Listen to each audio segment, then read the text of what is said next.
Hi అమ్మ, ఎలా ఉన్నారు? రండి, చక్కటి చింత చిగురును మటన్ కూర వండేసుకుందాం. మ్యారినేషన్ చేసుకుందామమ్మా.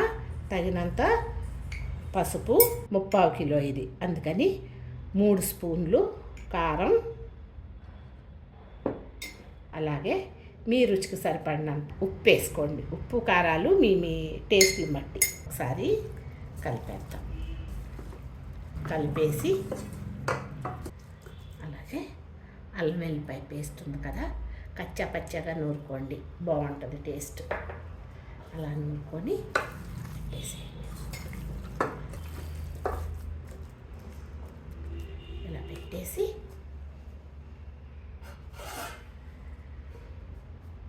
మూత పెట్టేద్దాం. 2 పెద్ద ఉల్లిపాయలు కోసానమ్మా. ఈ 2 పెద్ద ఉల్లిపాయలు వేసుకుందాం. లైట్ బ్రౌన్ కలర్ వచ్చే వరకు వేయించుదాము. చూడండి, క్లిప్ మిస్ అయిందమ్మా. ఉల్లిపాయలు వేగిపోయినాయి. అట్లాగే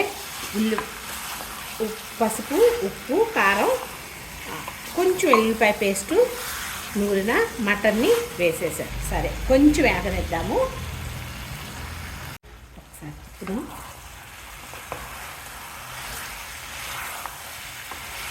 హై మీద పెట్టుకోండి. కొంచెం వేగినట్టుంటే నీసు వాసన లేకుండా ఉంటుంది. అందుకని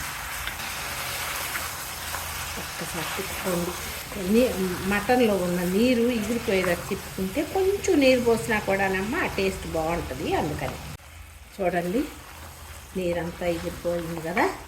ఇప్పుడు కొంచెం నీరమ్మా వేడి చేశాను, ఆ నీరు పోసేద్దాం. ఒకసారి తిప్పి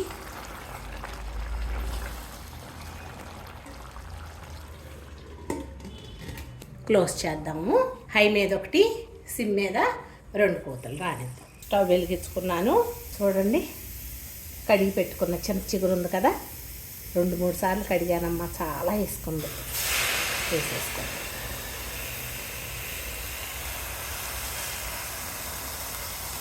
సిమ్ మీద పెట్టి మూత పెద్ద పెద్దగా ముదురుగా ఉన్నాయి తీసానమ్మా. ఈ చిన్నగా ఉన్నాయి ఉంచేసేయండి, ఏమవుదు. అన్నంలో తింటున్నా కూడా టేస్ట్ బాగుంటుంది పుల్లగా. దీన్ని మూత పెట్టేసేద్దాం. సిమ్ మీద పెట్టుకోండి. ఒకసారి చూద్దాం. మగ్గిపోయింది. ఆ మగ్గిపోయి నీరు కొంచెం ఎగరాలి. ఎగిరితేనే ఆ టేస్ట్ మటన్లో కలిపినా కూడా టేస్ట్ బాగుంటుంది. దీనికి సరిపడా ఉప్పు, పసుపు వేద్దాం. ఇప్పుడు కొంచెం పసుపు, కూరకు సరిపడా వేసాం. దీనికి సరిపడా కొంచెం ఉప్పు వేద్దాం. ఒకసారి తిప్పుదాము. తిప్పి కుక్కర్ అయితే వచ్చేసింది. ఒకటేమో హై మీద, 2 కూతలేమో సిమ్ మీద విజిల్స్ వచ్చే వరకు ఉంచాం కదా, ఆఫ్ చేశాను. ఇది కూడా కొంచెం మగ్గనిద్దాం. చూడండి, మగ్గిపోయింది కదా. కొంచెం ఆరనిచ్చేసి మిక్సీ వేసేసుకున్నాం. ఇప్పుడు దీన్ని తీసి ఇలా మిక్సీ జార్లో వేసుకుంటాం. కొంచెం నీళ్ళు పోసి మెత్తగా పేస్ట్ చేస్తాం. ఓపెన్ చేద్దాము. పచ్చిమిరపకాయలు, కరివేపాకు కమ్మగా ఉంటుంది. కోర్సుగా పెట్టి గ్రైండ్ చేశాను. చింత చిగురిని వేసేద్దాం. కొన్ని నీళ్ళు పోద్దాము.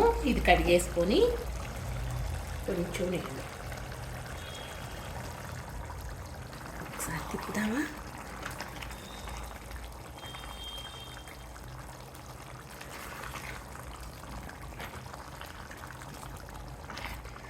పుల్లగా కొంచెం కారం కూడానమ్మా ఈ మటన్ కూరలో ఎక్కువ వేసుకోండి. మామూలుగానైతే కేజీ 1/2 కిలోకి 1 స్పూను, కానీ దీంట్లో 3 స్పూన్లు వేసా. ఎందుకంటే 3/4 కిలోకి. అట్లాగే 1/2 కిలో చింత చిగురు తీసుకొని ఏం చేశాను, శుభ్రంగా ఏరేసి మిగతాది శుభ్రంగా ఈనలు అవన్నీ ముదురు ఈనలు ఏరేసి అప్పుడు మిగతాది కూరలో వేసాను అనమాట. ఈ టైంలో ఉప్పు కారాలు సరి చూసుకొని కొంచెం దగ్గరికి వచ్చిన తర్వాత పొడి మసాలా వేద్దాం. ఆ చిన్నవి కనుక ఉంచితే మనం ఈనలు ఆ పులుపుదనం ఉంటుందమ్మా. ఇది కూడా కోర్సులో పెట్టి వేసుకోండి. 2వ సారి కూడా చెప్తున్నాను, ఎందుకనంటే అది ముఖ్యం. చూడండి, కూరలో వేసిన నూనె పైకి వచ్చేసింది. ఒకసారి తిప్పుకున్నాం. లవంగాయలు, దాల్చిన చెక్క వేసిన పౌడర్ని వేసుకున్నాం. వేసుకొని ఒకసారి తిప్పుదాము. తిప్పి లాస్ట్ అండ్ ఫైనల్ ఒక్కసారి చూసుకోండి టేస్ట్ ఈ టైంలో. నీరుగా ఉండకూడదు, కొంచెం వేసుకున్నా కూడా కూర టేస్ట్ బాగుండాలి. దగ్గరికి వచ్చి అన్నం కలవాలి. చూడండి ఇలా దగ్గరికి రానివ్వండి. ఒక్కసారి టేస్ట్ చూస్తాను. కొంచెం పెద్ద ఈ ఉప్పు వేస్తున్నా.